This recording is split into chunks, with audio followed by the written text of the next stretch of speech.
MLA quota MLC సీట్లు దక్కేది ఎవరికి దక్కుతాయి? ఇప్పుడు 5 స్థానాలు ఉన్నాయి. ఒకటి బీఆర్ఎస్కు పోతే 4 కాంగ్రెస్కి వస్తాయి. కాంగ్రెస్లో భారీగా ఆశావహులు, చివరి దశకు చేరుకున్న కసరత్తు. 5 సీట్లలో కాంగ్రెస్కు 4, ఆ 4 ఒకటి మిత్రపక్షం సిపిఐకి ఇస్తారట. మరి చర్చలు ఓకే అయినాయా? ఎందుకంటే ఎలక్షన్లకు ముందు సిపిఐకి ఒకటి ఇస్తామని ఒప్పుకున్నారట. ఒకటి సిపిఐకి పోతే ఇక మిగిలింది 3. మిగిలిన 3 పైన 5 మెంబర్ కమిటీ చర్చలు, హైకమాండ్కు రిపోర్ట్. కమిటీ పరిశీలనలో సంపత్ మాదిగ, కుసుమ కుమార్ కమ్మ, విహెచ్ మున్నూరు కాపు పేర్లట. మరి అద్దంకి దయాకర్ రెడ్డి, శంకర్ నాయక్ కోసం జానారెడ్డి, విజయబాయి కోసం పొంగులేటి ప్రయత్నం. మున్నూరు కాపు కోటాలో తన పేరును కూడా పరిశీలించాలని కొనగాల మహేష్ విజ్ఞప్తి. రేసులో అద్దంకి దయాకర్, చరణ్ కౌశిక్, సామా రామ్మోహన్ రెడ్డి, ఫహీం ఖురేషి, ఫిరోజ్ ఖాన్ అట. మరి 5 మెన్ కమిటీ మాదిగా సంపత్ కుమార్. సరే, సంపత్ కుమార్ కూడా మంచి లీడరే, ఆ పార్టీ కోసం కొట్లాడుతున్నాడు. ఆల్రెడీ ఆయన అలంపూర్ నుంచి పోటీ చేస్తే ఆడ ఓడిపోయింది ఆయన. కుసుమ కుమార్ ఆయన ఖమ్మాయనకి ఇస్తున్నారు ఒకటి. విహెచ్ మున్నూరు కాపు. ఇప్పుడు అందరికంటే ముందు వరుసలో అద్దంకి దయాకర్ ఉన్నాడు కదా, ఆయనకి తీవ్రమైన అన్యాయం చేస్తున్నారు కదా. మరి ఈ 5 మెన్ కమిటీ దయాకర్ పేరుని ఎందుకు సూచించలే? ఇట్లా తయారైందిరా బాబు మీరంతా. మరి ఇక్కడ బీసీలకు 42% రిజర్వేషన్ అని ఒకవైపున చెప్తున్నారు. ఉన్న 4లో సరే ఒకటేమో సిపిఐకి ఇస్తున్నారేమో, ఉన్న 3లో 2 బీసీలకు ఇవ్వాలి కదా. మళ్ళీ ఇక్కడ కమ్మాయిన ఎందుకు మళ్ళీ మధ్యలో?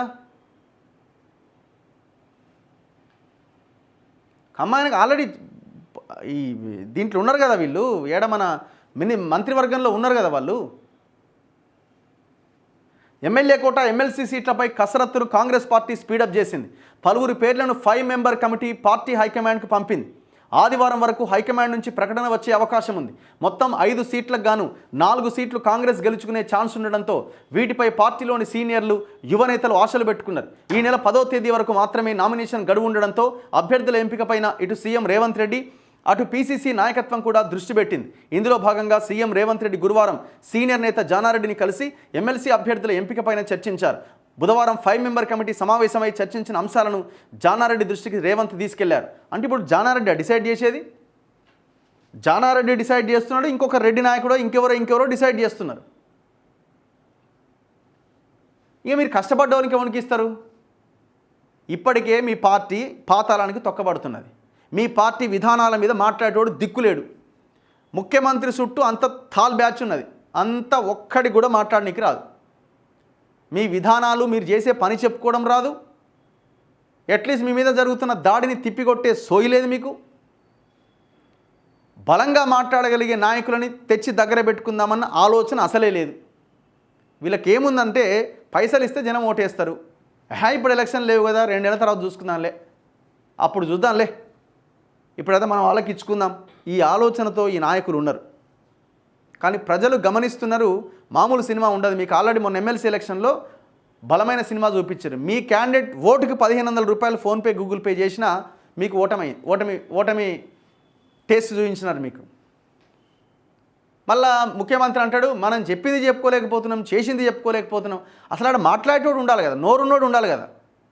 మీ ఐడియాలజీని, మీ భావజాలాన్ని, మీరు చేసిన పనులని వివరించి మీడియా సమావేశాలు పెట్టో ఇంకోటి చెప్పే నాయకుడు ఉండాలి కదా. సిపిఐకి ఒకటి ఇస్తున్నారట. 4 ఎమ్మెల్సీల్లో ఒకటి మిత్రపక్షం సిపిఐకి ఇవ్వాలని కాంగ్రెస్ 5 మెంబర్ కమిటీ సూత్రప్రాయంగా అంగీకరించింది.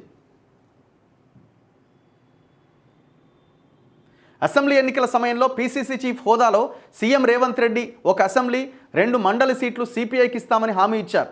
దీంతో ఇప్పుడు సిపిఐకి ఒక ఎమ్మెల్సీ సీట్ ఇవ్వాలని కాంగ్రెస్ డిసైడ్ అయింది. బుధవారం జూబ్లీహిల్స్లోని సీఎం రేవంత్ రెడ్డి ఇంట్లో 5 మెంబర్ కమిటీ సమావేశమై ఈ నిర్ణయం తీసుకుంది. CM Revanth Reddy, party in charge Meenakshi Natarajan, PCC chief Mahesh Goud, deputy CM Bhatti Vikramarka, మంత్రి ఉత్తమ్ కుమార్ రెడ్డి ఇందులో పాల్గొనబోతున్నారు. ఇప్పుడు ఆ 4లో ఒకటి ఇస్తామని ఎందుకంటే ఉంటారు తెలుసా? ఇప్పుడు ఎవరో ఒకరు ప్రతిపాదన దయాకర్కి ఇవ్వకపోతే ఎట్లనే ఇవ్వాలంటే, ఇది దయాకర్కి వచ్చేటట్టుంది కదా, ఇది సిపిఐల సైడ్ మళ్ళీ ఇద్దాం, సిపిఐకి ఇచ్చేద్దామని చెప్పేద్దాం. మరి వాళ్ళు అంతా కష్టపడ్డరు, మనకు పనిచేసారు, అట్లా ఇట్లా అని చెప్పి సిపిఐకి ఇచ్చేసి ఇగో ఆ కోట, ఆ సీటు సిపిఐకి పోయిందని చెప్పి మళ్ళీ దయాకర్కి ఇక్కడ మొండి చేయి చూపించాలని ఒక భయంకరమైన కుట్ర జరుగుతున్నది. ఎంత ఘోరం అండి ఇది. అసలు మీది పార్టీనా? ఆ 3 సీట్లు ఎవరికి? మిత్రపక్షం సిపిఐకి ఒక సీటు పోను.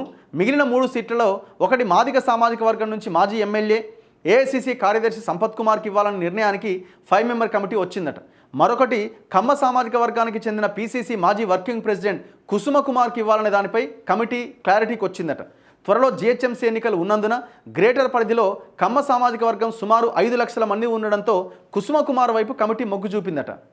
మరి 60% ఉన్నారు బీసీలయా, 60% ఉన్నారు బీసీలు. కమ్మ సామాజిక వర్గం వాళ్ళు హైదరాబాద్లో 5 లక్షలు ఉన్నారని అంటున్నారు కదా. మరి కమ్మ సామాజిక వర్గానికి మించి డబల్ ట్రిబల్ 4 టైమ్స్ 10 టైమ్స్ ఉన్న జనాభాకి మరి ఏమిస్తారు? ఇక 3వ సీటు మున్నూరు కాపు సామాజిక వర్గానికి ఇవ్వాలని కమిటీ నిర్ణయించింది. మాజీ ఎంపీ పిసిసి మాజీ చీఫ్ వి హనుమంతరావుకి ఇచ్చేందుకు మొగ్గు చూపుతున్నదట. మున్నూరు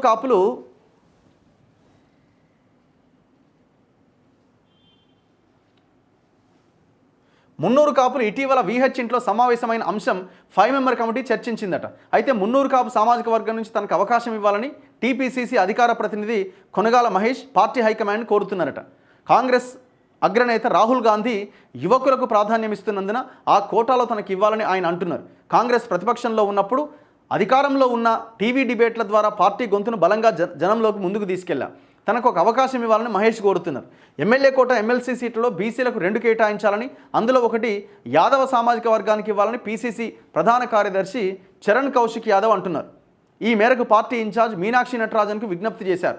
ఎస్టీలో లంబాడీ కోటా నుంచి తన శిష్యుడు నల్గొండ డీసీసీ అధ్యక్షుడు శంకర్ నాయక్ అవకాశం ఉంటే చూడాలి అని గురువారం సీఎం రేవంత్ రెడ్డితో భేటీ సందర్భంగా మాజీ మంత్రి జానారెడ్డి కోరిండట. మంత్రి పొంగులేటి శ్రీనివాసరెడ్డి తన అనుచరురాలు విజయాభాయికి సీటు కోసం ప్రయత్నించారట. మాల సామాజిక వర్గం నుంచి టీపీసీసీ ప్రధాన కార్యదర్శి అద్దంకి దయాకర్, రెడ్డి సామాజిక వర్గం నుంచి టీపీసీసీ మీడియా కమిటీ చైర్మన్ సామా రామ్మోహన్ రెడ్డి, మైనార్టీ కోటా నుంచి సీఎం సన్నిహితుడు ఫహీం ఖురేషి, నాంపల్లి నియోజకవర్గ ఇన్ఛార్జ్ ఫిరోజ్ ఖాన్ ఆశిస్తున్నారట. ఇప్పుడు ఈ పేపర్ వివేక్ గారిదే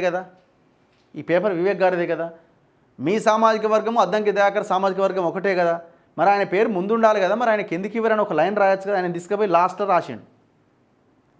ఇప్పుడు వివేక్ ఇంట్లో ఎంతమంది ఉన్నారండి? వివేక్ ఉన్నాడు, వివేక్ కొడుకు ఎంపీ ఉన్నాడు, వివేక్ తమ్ముడు ఎమ్మెల్యే ఉన్నాడు, మళ్ళీ వివేక్ మంత్రి పదవి కావాలి.